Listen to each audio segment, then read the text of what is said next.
Hello and welcome back to another video. In this problem, we're looking to prove the statement using the precise definition of a limit. And we have the limit as x approaches 0 of x cubed is equal to 0. So the precise definition of a limit states that the limit as x approaches a of f of x equals L if for every positive number there is an associated positive number such that if 0 is less than x minus a is less than delta, then f of x minus L is less than epsilon. So a here is the value which x is approaching, right? So that's 0. So 0 is less than absolute value of x minus 0 is less than delta. Therefore, just the absolute value of x is less than delta.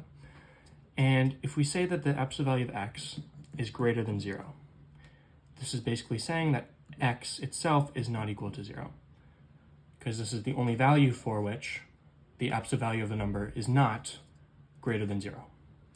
And since we're looking at the behavior of the limit as x is approaching 0, not what's happening at 0, we can ignore this part of the inequality. F of x is the function x cubed. L is the value of the limit, which is 0. This is less than epsilon. X cubed is less than epsilon. We can take the cube root of both sides. The cube root of x cubed is just x, and we can do this inside of the absolute value because it's all just staying positive anyways. Therefore, the absolute value of x is less than the cube root of epsilon. If the absolute value of x is less than delta and it's less than the cube root of epsilon, then we can say that delta equals the cube root of epsilon. And therefore, for any epsilon we choose, we can find delta using this formula. And it's a delta for which these inequalities are true. To prove that, we just have to say that, okay, let's plug back in absolute value of x is less than delta, so we plug it in for delta.